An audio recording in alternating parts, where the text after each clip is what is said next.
Why were y'all so rude to Rachel? We love Rachel. We love Rachel. We love Rachel. She's As sweet. he keeps working with my mic, we'll try to get it situated. Am I okay? You'll just keep adjusting? Can everybody hear me okay? Now, my wife said that we're just a few minutes late, and if I go 2 hours, that'd be too long. She said, no one will be upset if we get out early. Is that right? That's right. It's been a long day, I guess, right? Yeah. Yeah!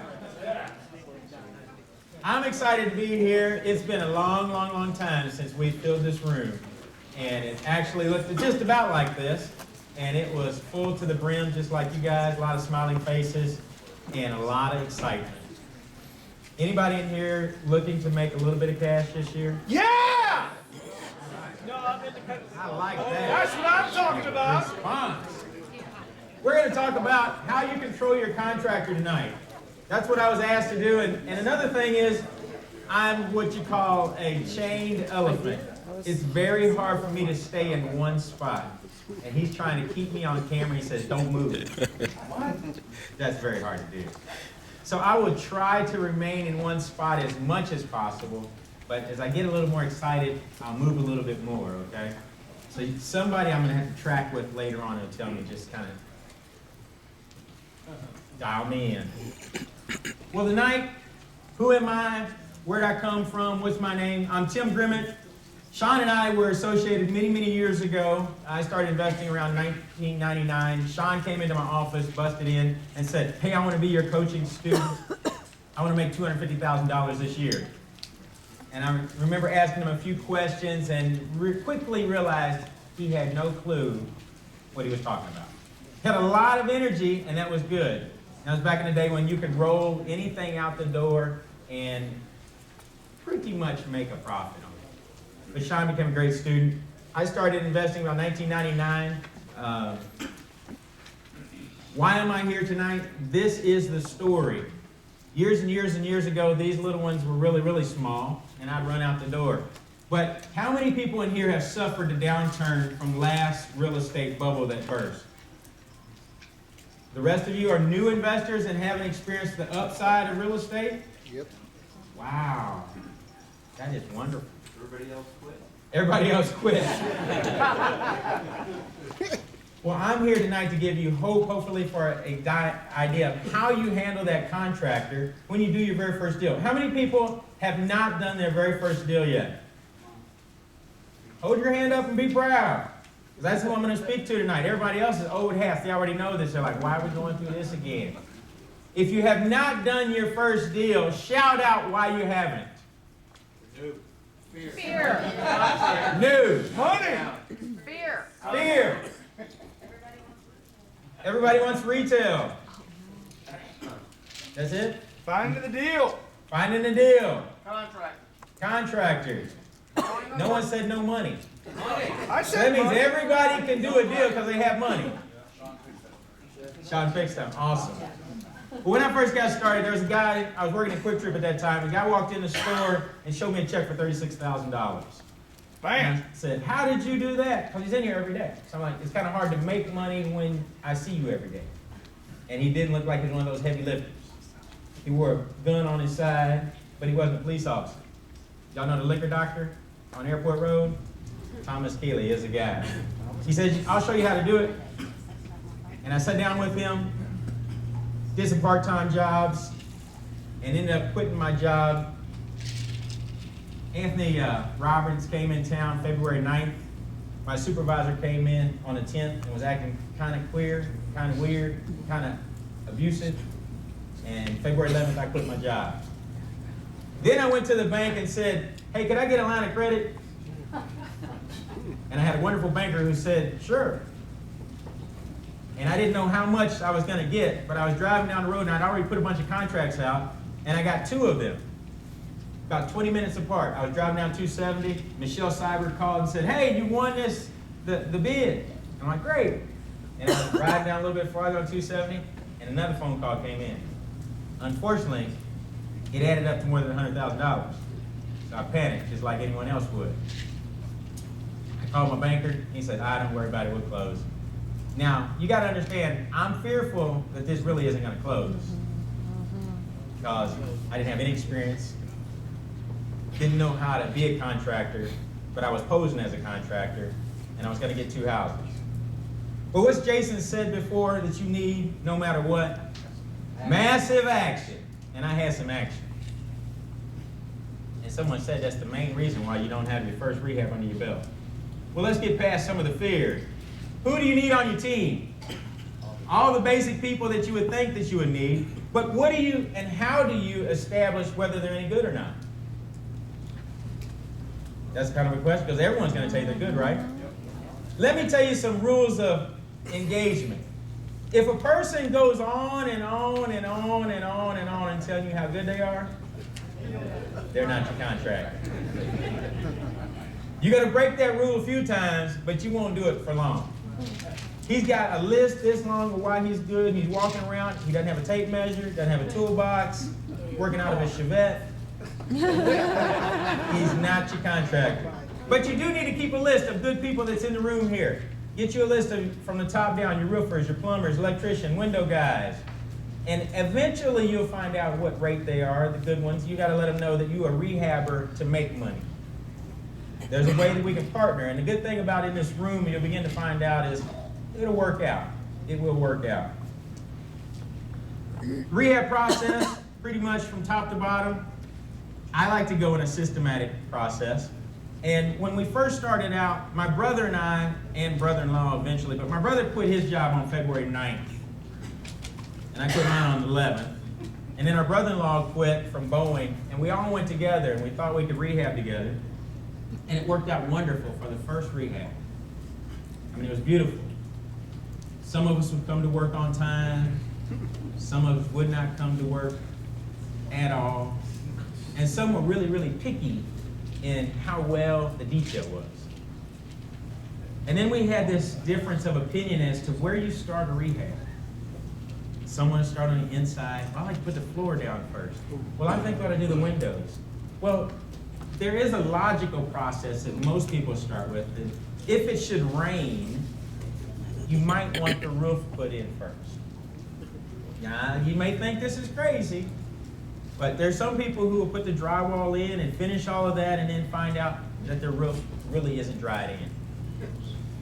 And you'll find those processes out. But generally, you want to start at the top. Get your roof, make sure your roof is on, make sure your roof is intact. And just because the roof looks like it's on, doesn't mean it's on properly. Flashing and different things that you'll find out later on. How many layers can you go on the roof? All those are little telltale signs that you'll see. Major systems and minor systems. What is a major system? HVAC. What's another one? Plumbing. Electrical. That rounds them out about. Now, is there an order that they should probably go in? No. Which one takes the longest? Well, how about which one has the access point that needs the access path first? HVAC or electric? Have you ever put your electric in and then come to find out that your ductwork needs to go right there where the electric is? Well, you don't have to do that but one time and you'll figure that out that the electrician needs to go after your HVAC guy. Or what about the plumber goes in and puts his stuff all in and then your HVAC guy comes in? Who's got priority? Once again, it only takes one project generally to start establishing some of these codes that you'll write down. And the key is that you want to write them down. Reason why people don't start on their first project is fear. I might make a mistake. Do you understand that that's how you learn typically? Now there's two ways you can pay a coach and can teach you most of those ideas. You can follow a person around. You can volunteer your labor on a project with a concept. Then you just kind of be a flunky and help out, and you learn off of somebody else's mistakes. How would you like that idea? You don't even have to spend your hard-earned money to learn. You can simply do it for someone else. And then there's the hourly versus by the job. How many times have you been on the job site and you walk up and everybody's talking about last weekend and it's not lunchtime? everybody's sitting down. And you're like, hey, siesta time already? Obviously, you know you're getting paid by the hour there. Or you show up and no one's there. But yet you're going to get a check or a time card later on. How do you manage those things? And then phase pay, meaning you have to do so much work before you get paid. Those are all things we want to talk about and get an understanding on before. Contractors, we talked about the good, bad, and the ugly. What might be a problem? Person who talks too long. The good, how do you verify and know what is good and who isn't good? One thing, if a person is providing good labor, they should not have any problem in referring you to someone they just recently did work with. And you want to call those references. The freshest one, preferably, where he just left the last job. It's going to be the clearest and cleanest in the person's mind that he just left. If it wasn't good, they're going to tell you about it. They've already been paid. They don't have to come back. They're going to tell you the true story about how well that guy performed. Visitor sites. Nothing like popping up on a guy's site to see how clean are they, how safe are they, do they leave jagged edges, how many people show up, does he work with a full crew, are there 14 people rolling around on a job site or is it just 3? All of those things that come into play. Is he professional? Sometimes that's not a big deal. Timely response. When you call him, do you want him to show up immediately on your job or 2 or 3 days later? And then there's the other one where he gets started on your job and then you don't see him for 4 or 5 days or weeks because he's going from job to job taking that first bit of money. And then comebacks or callbacks. What is his response on if I didn't finish the project well enough or there's just something that he had to come back on? Will you get them to come back? That's the honor piece that you'll see in here. If we're going to work together, contractor, investor, money lender, how good is your word? Will you come back? Even though you said it was complete, it's done, you may have missed something. Will they come back? Insurance and bonded, that may mean more to different people than me. It just depends. What size project do you have? If you're talking about a basic rental home in and out, 2 or 3 weeks, roll the dice for me. But make sure you have insurance and you have liability insurance. But whether they carry it, that's kind of optional. Because that price tends to make your expenses go up. Bonded insurance. How to control the project? I use an independent contractor agreement. It's just a paperwork that basically says you're going to perform a certain way of expectations and I'm going to hold you to it. Because how many people have ever started a project and we did the walkthrough and we talked about it, but somewhere along we had some amnesia? Sure. Yeah? Generally, after you've written a check, he started working a while, and it's like, well, I didn't say I was going to finish that. I didn't say I was going to put that in. To clarify that, there's some items you might want to have gone over. A defined scope of work. Exactly what it is you expect them to perform. I'm from a small town. I just met some small town men today that's here from hollering Bowling Green, Missouri. Hey! If you know where Bowling Green, Missouri is, raise your hand. Oh my goodness. Hell yeah! Is it because you have prisoners there that are relatives? Yeah, because I'm telling you, when I grew up there, it had one caution light. And you had to drive through Bowling Green to get to it. And then I lived at that street. You'd hang a right at the caution light and go down 7 blocks, there's my house. But now they messed it up because they bypassed the whole town. No one ever knew where Bowling Green was. And now I say, you know where Bowling Green is? Everybody raise their hands like, I know you got a prisoner friend that you visited in Bowling Green. That's the only reason why you're there. Oh no, we go hunting up there. Okay, I'll buy that one. Oh, I got some relatives up there. Okay, who are they? Because everybody knows. But now with the new prisoners in town, we don't know everybody anymore. But I used to tell my wife, when we'd go up there, and she would laugh, I mean laugh. They put this new sign up that said, Rising with the Future. Now this was back when it was just one caution light. No Walmart, one Dairy Queen, Hardee's wasn't even there yet. And she goes, Rising with the Future? What's that mean? I said, baby, this is just a slice of heaven here. Hub of the universe. That's what he's telling me.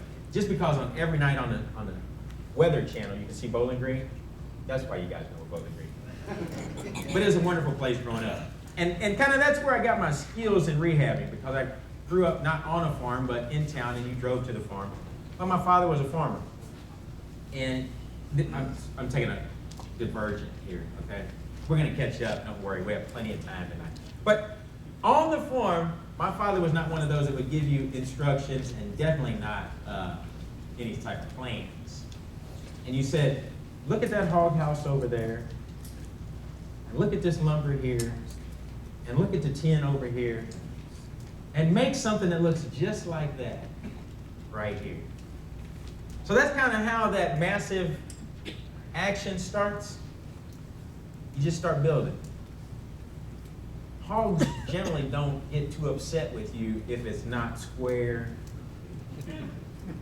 not straight, as long as they can get through the front door and it doesn't fall over. But I got better and better, because I watch you and watch contractors, and that's something I recommend to all of you. As your contractor is out on site, follow them, help them, assist them. You will pick up little traits and things that you never knew. Like soldering your copper lines, put a little bread in there, or different things, stop it up while you're soldering, all the little things and tricks that they do. You catch all those good things. You know what I'm talking about, right? All those little tricks. Well, anyway, back to the independent contractor agreement. Define your scope of work, initial walkthrough with the GC. Be specific. But on your first one, you don't know what you're looking for, right? You don't even know what you don't even know. That's the scary part of starting out in the beginning, and I understand that. Did I mention coaching before? You might want to get with somebody and see what they're doing. Clearly defined product list. How many people have seen granite in Baden? Okay, yes. You didn't do granite in Baden, did you? Okay. There's a time when you can over-improve an area and you're never going to get those dollars back. What is the motto of the rehabber? Let's make a profit one day. A profit one day. Granite in Baden. Not that you can't have granite in Baden. I'm just saying on a rehab rental, you may not want to put granite in. It may not make it to the end of the job.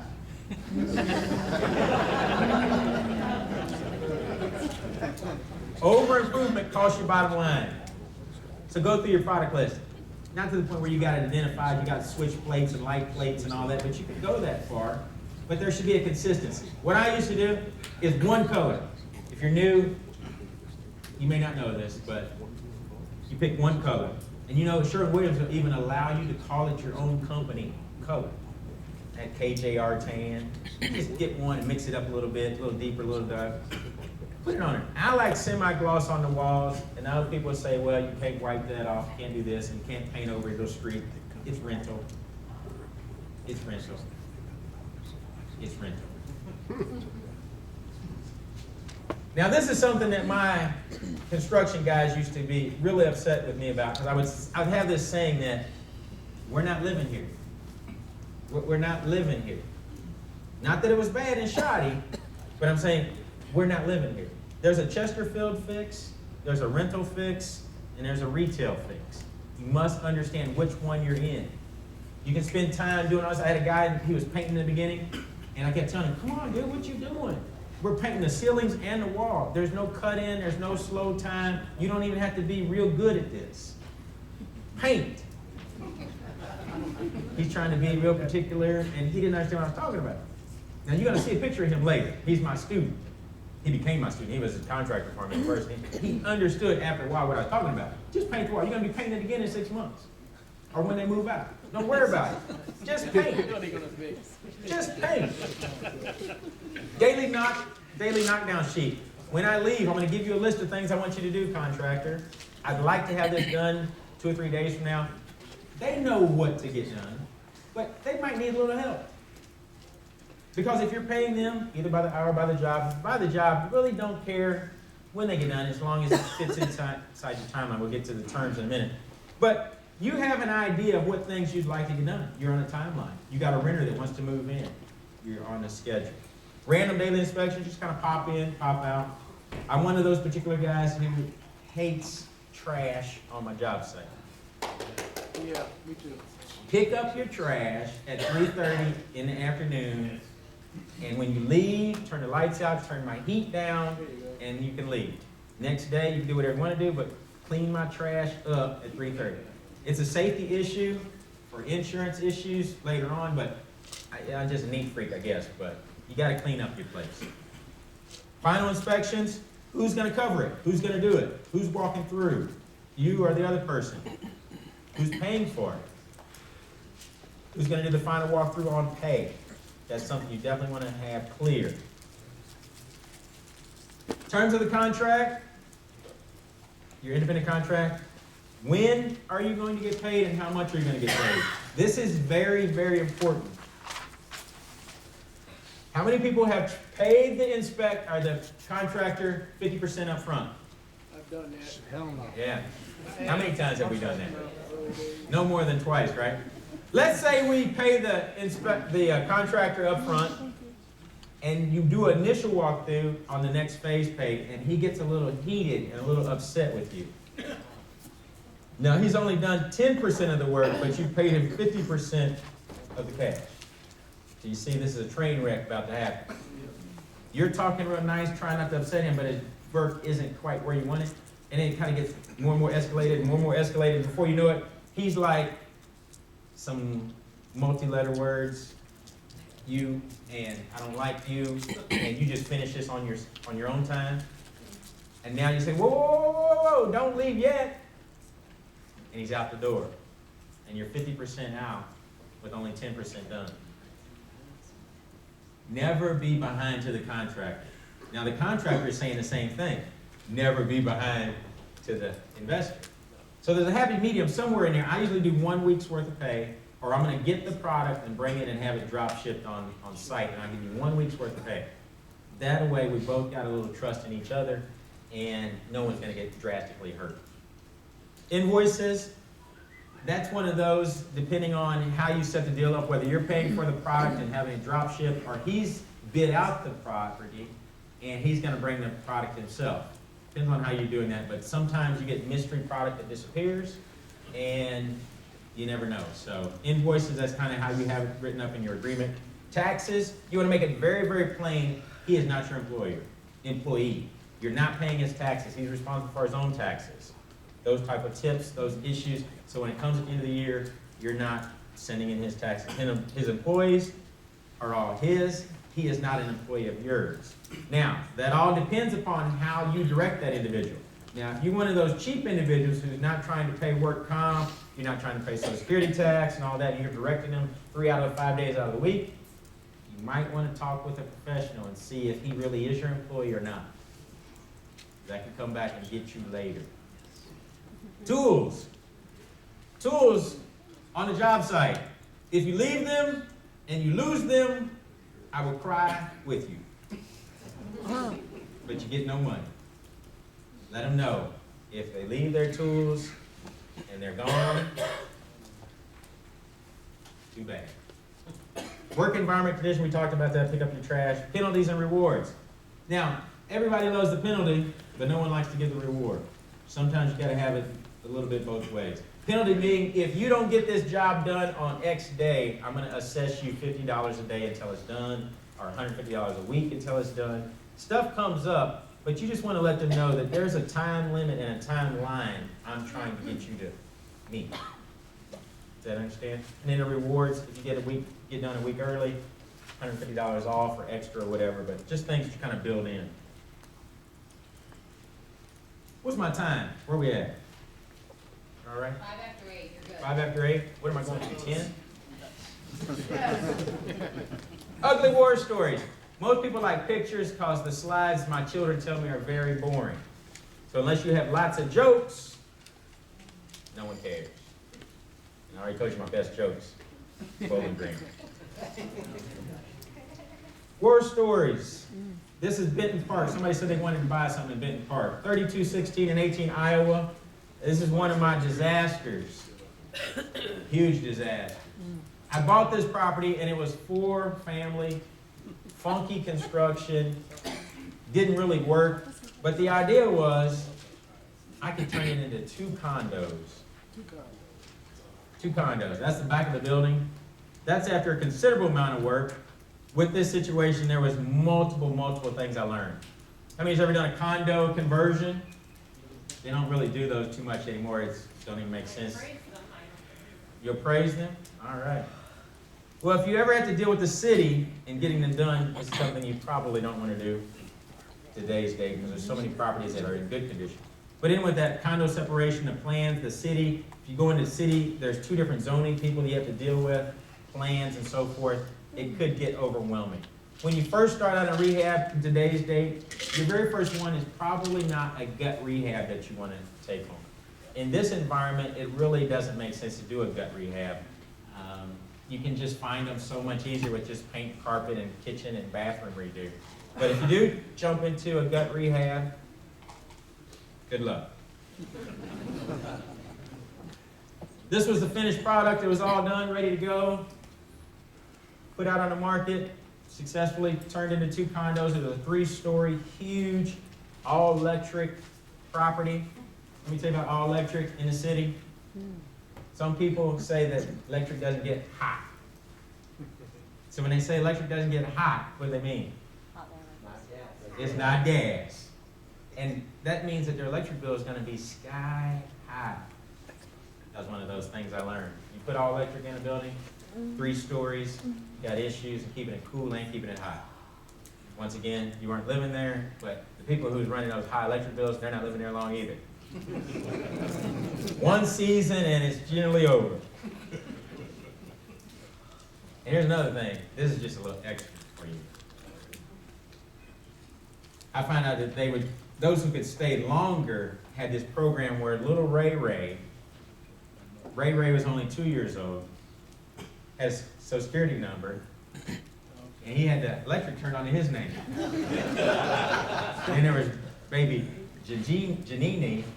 She had her social security card, and she had electric for a season. You know, so it began that I found out that all the children had electric on in their name before they got kicked out. That's some craziness. This is a disaster when you've finished, and we talked about you've already spent all your money, and you're ready to sell it, and the rain comes, and the wall falls down. That was an ugly sight. Now, of course, the city inspector said you got, a couple hours to get that out of the roadway. And everybody's got just a little pickup. You can just throw the rocks in the back of your truck and drive on. This is one of those deals. Anybody remember from Bellington when they used to be around? Benji used to call me on Friday afternoon and say, "Tim, we got a deal. It's a garage sale going on. And depending on what you bid, you could be the lucky winner today of a property." And I said, "All right, Benji." Now, I looked at 2 properties. He had sent me to 2 different properties. And I bid on the property, and he said, and with them on Friday, when you're having a sale, you're going to find out in about 3 to 5 minutes whether you won it or not. So I called Benji. Benji said, "Go, give me your price." I shot out a crazy price. I actually thought I was bidding on another house. And I showed up at this house, and that's the back of it. It was a lovely house, as you can tell from this picture. Termite infested, roof was shot. There was an overgrown backyard that filled up 2 chipper trucks. I don't know, that's a lot of trees. 2 chipper trucks filled up. And my plumber, my electrician said, "We just need a little access in your kitchen." Just a little. Just a little. And I said, "All right." Controlling the environment, I'm telling you, is key on a project. When you start off in the beginning, control is everything. You can't go backwards in some rehabs. although you'd love to. How many like to take some away? I know you got those 3 or 4 that's like, if I could do this all over again.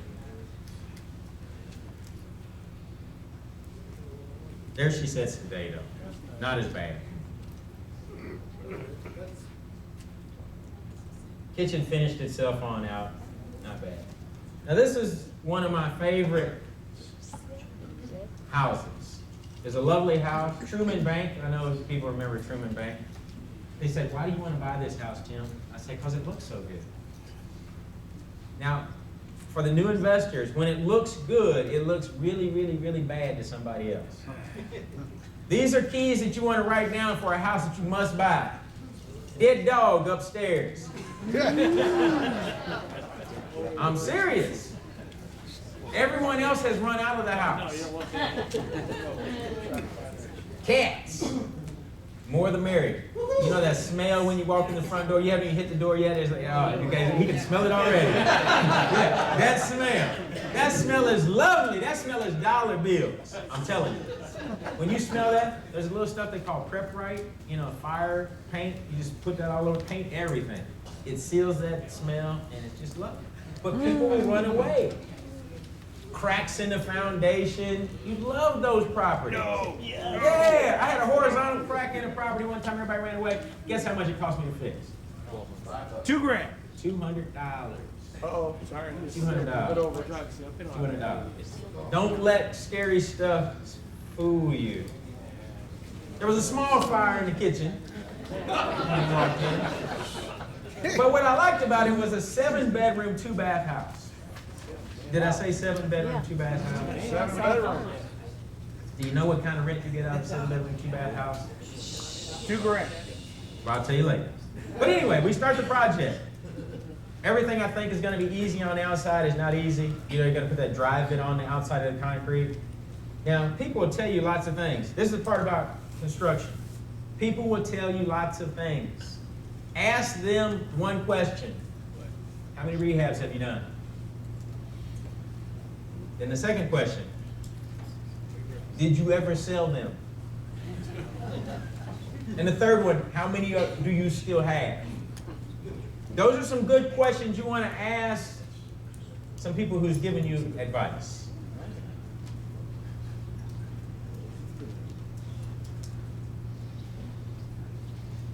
That one was a professional, what do you call foster parents? She had like 7 kids. It was like $1,200 rent back in the day. It was great. And then the Katrina came, flood came, and I let some people live in there. And I mean, there was like 13 people in the family that all lived in there. They loved it. Anyway, sold that house. Great house. Bought it for $8,600. Put $30,000 in it. Sold it for $100,000. It was a lovely, blocked, ugly, ugly house. This house, I wish I'd have shown you the ugly picture that it was before, but it was an ugly blue house. And down in Russell, that was one of the first houses we started. This one is the FBI story. Now the FBI generally doesn't come visit your job site. When they knock on your door and say, hey, can I see the owner? And they flashing badges. And there's a multitude of people outside. And you're like, man, what happened? And you're thinking, I knew I shouldn't have fudged that print. I took it to City Hall. You get all nervous and like, what did I do? We had a contractor who had done some interstate play. He bought some illegal tractors and so forth and sold them to a police officer. And he bragged about it to his employees, and then he tried to snuff them and not pay them on a Friday. They blew the whistle on him. And then the policemen and FBI come doing it, and it come to find out they had done interstate fraud and all this other stuff. The FBI showed up, wanted to run him down. He did time. He did time. But in the meantime, they shut your job site down. And they say, until we get to the bottom of this, nobody's doing anything. That's not what you want to mess with. You're done. But yet the bank is still clicking on your dollar. Another mistake here, never do work twice. As you can see that beautiful inlaid pattern on the floor. I told the person to stain it and varnish it. When I came back, it was so dark you couldn't even see the pattern. So you had to take all that up, redo the floors all over again.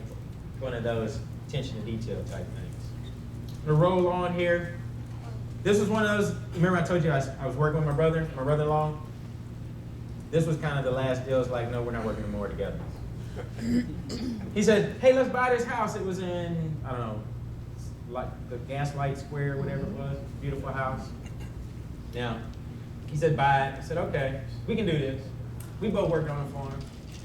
You want to see what it looks like? Wow. That's called psych out. Those two different houses. That's a contractor skill you gotta have.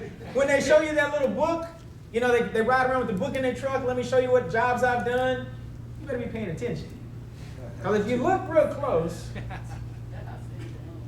there's two different houses, right? If you even look at the time stamp, it's the same day.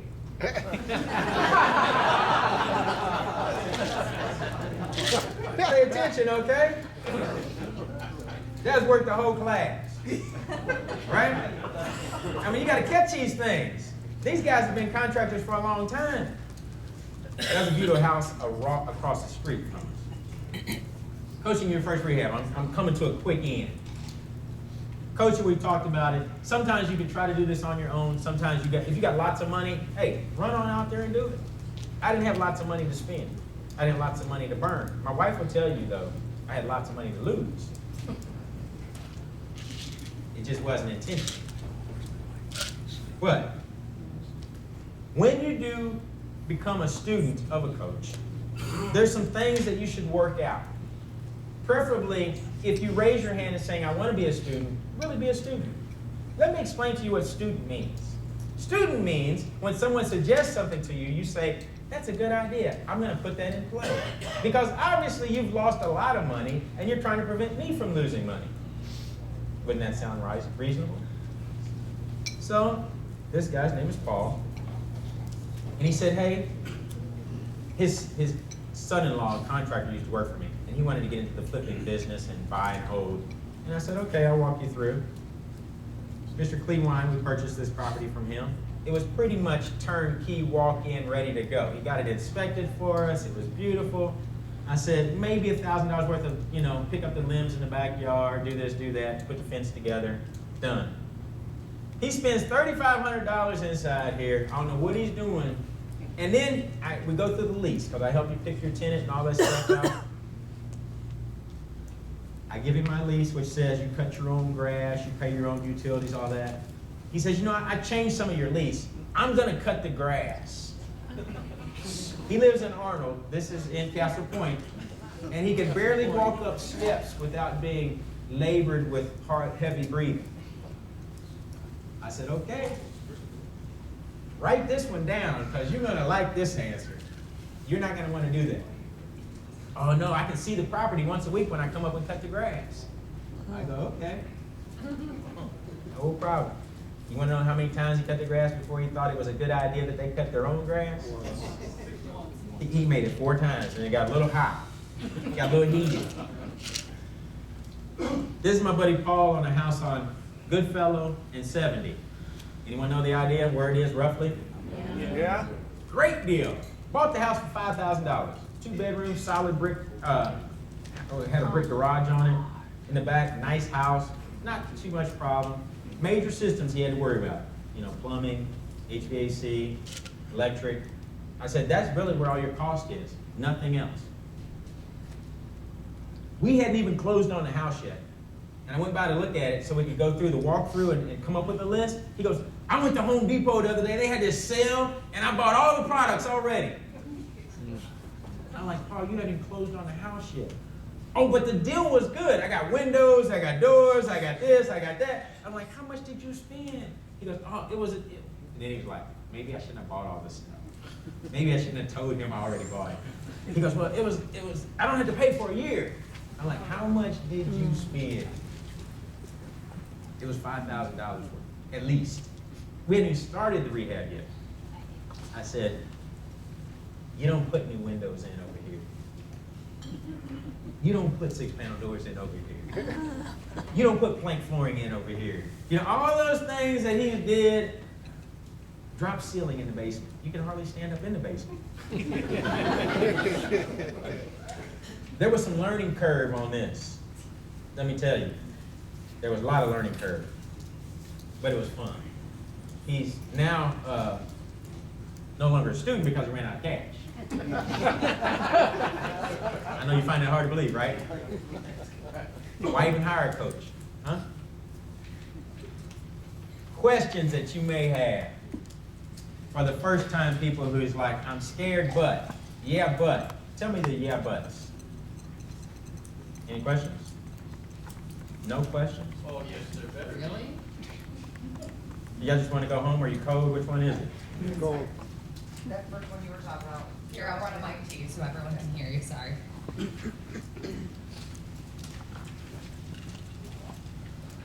Your first coaching student or whatever you were talking about, the $1,000 fix. You know, I mean, you can't do much for $1,000, so I'm trying to figure out what would that be? Not much. That was the key. It was already inspected. There was nothing to do. When you pass inspection, that means move in my book. Clean the carpet, clean the backyard, maybe paint a room or two, and he had to glue the countertop together. That was it. I mean, you know, one guy you spend $300, tell him to go in there, do everything you can find, and $300 cleaning up outside. That's it. So it wasn't much to do. But he got creative. Painted all the basement, you know, put a bathroom in down the basement, did some of this stuff. I mean, he was there for a week. And you got labor. Labor is expensive. Labor is the unknown that is expensive. That's what he did. The next one was just wildly crazy. Yes? Can you discuss the pros and cons of you buying the materials versus your contractor? If your contractor is going to buy the materials, you definitely want to see the invoice, depending on if it's a bid job. If he's bidding a job out to you and you're doing materials plus labor, you don't care. What you do care about is a detailed list of what quality of products is going in. Everybody knows the contractor lights, you know, the $20 pack or whatever. You want to make it sure, are we putting that grade light in? Are we going to the next grade? What type of cabinets? Major items I would want to pick out and have those code numbers listed. Other stuff isn't that important, but your cabinets that you're going to go with in your kitchen and your bathroom, what type of appliances are you putting in, the color of your paint, the type and quality of your carpet. Beyond that, I don't really too much care, but you're going to want to see or have that understood. And then it's just dependent upon how much time you want to put into the deal. If you enjoy going to Home Depot and picking out everything in the list, that's great. Or use the same product codes every time and you have them pull it. It just depends. Yes? What kind of insurance do you want your contractor to have when they work on your job? I prefer, if they're going to have a general liability, and it's usually $1 million liability insurance. Something that you know is active. That's another thing. Make sure it's active. You're named as the additional insured. Depends on the size of the project. If it's a big project, yes, definitely want to see it. Work comp?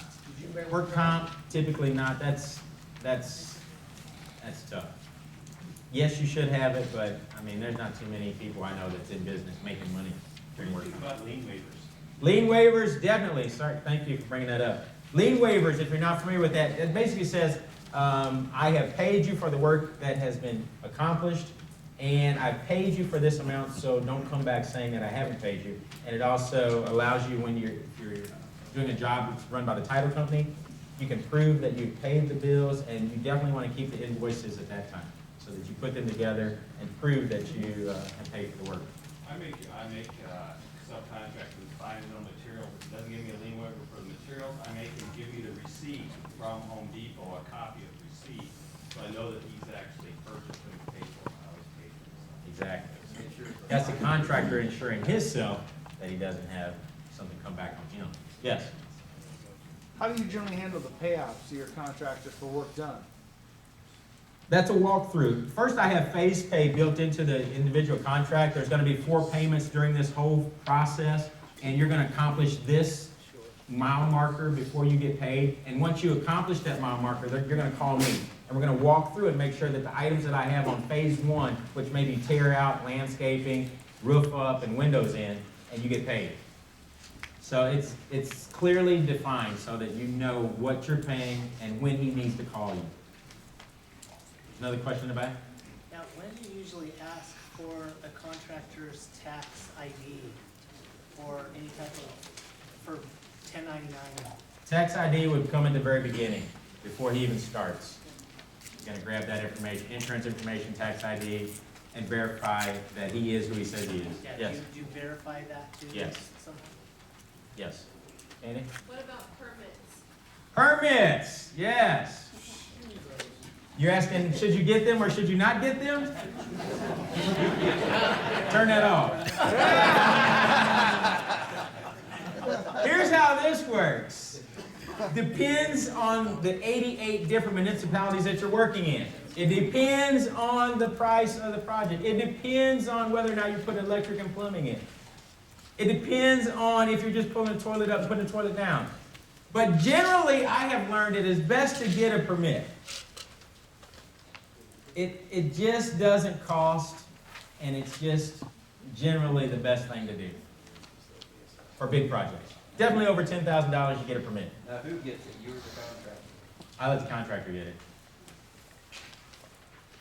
Contractor usually, you know, as far as getting permits and that, they will get the permits, but they have to put the permit has to be in the owner's name with all the owner's contact information. They will not put the contractor's name on it. The contractor will sign and pay for the permit, but they do not get, you know, that name of the owner goes on that permit. Correct, not a problem. I'll give you my information, tax ID number, name of the company, or whatever you're buying it in, and the owner. Yes, that, I'm willing to give that information up.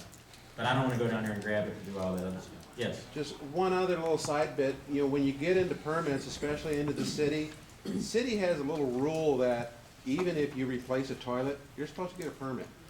Mm-hmm. That's one of those, It's one of those things that, you kind of use your own judgment and just be careful and know who you're working with.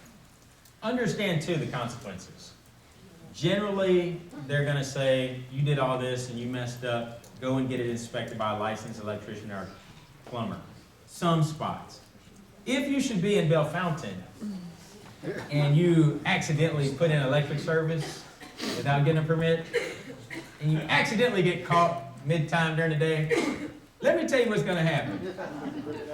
Hypothetically.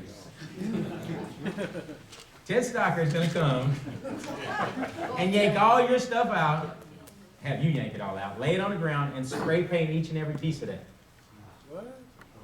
And then tell you to go get you a permit, and it's gonna be double fined and all that good stuff. There are some spots you do not wanna play. There's some spots you only play on Saturdays and Sundays. Well, not Sundays, but Saturday. But you didn't hear me say that. I'm sorry, what? Said you said. Yeah. Yes, Brian.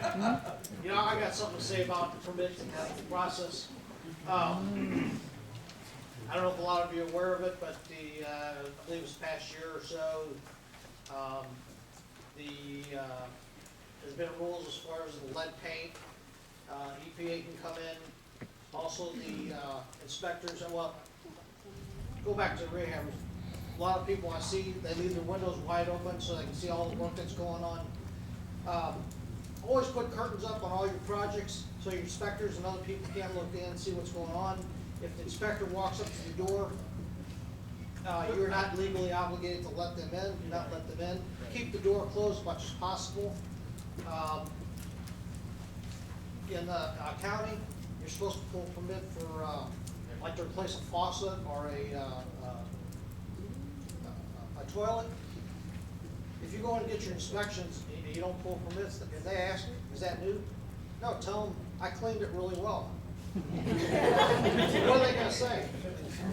So, but your best bet is to keep your curtains Don't open. do that in U City. No. The city keeps an accurate count of how many outlets you have and all that stuff before it. Don't try that stuff in U Don't City. invest in, you say, just. Yeah, don't even buy it. Yes, sir. In addition to his EPA rule, 6 square feet is all, if you disturb any more than 6 square feet, you are required by EPA law. Owner, contractor, whoever is responsible for that proper, procedures. There are classes to go through. It's about $1,000 to $1,500 class to go through. I've gone through it. I was even a lead abatement contractor, and I even had to go through that EPA rule. But your first fine, very first fine, $37,500. There's no ifs, ands, or buts about it. They will get that money. They will wipe you out. They will take a lien, and they will wipe everything out. They will take everything you own.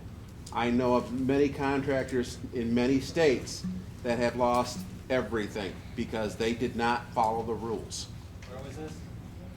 The EPA RRP rule. No, I mean, what was it, a municipality or? I don't know the exact municipalities, but there are contractors that will snitch on other contractors. There were contractors that, as they're driving by, they will snitch. That's why he said, if you're gonna do something, cover the windows, but you didn't hear that. As of April 2010, lead safe practices on houses older than 1978. They may have lead present in the paint, so you have to have taken the class, or else you could potentially be fined. Your contractor, whoever's doing the work, should have taken that class and be certified to handle it. But about the insurance, do you call, do you accept somebody flashing their insurance or saying they have insurance? Or Yeah, you want to get their deck page. Their deck page, you just don't want to be additionally insured if you go that far. Depending on the size of the job. $40,000, $50,000 job, you definitely want to be named, additional insured, and get the deck page. It's really easy for them just to give their insurance guy and say, hey, I need this, spit it out in a day or two. It's not a problem for them to do that. I'm going to finish because I don't want to run over and take more time than necessary.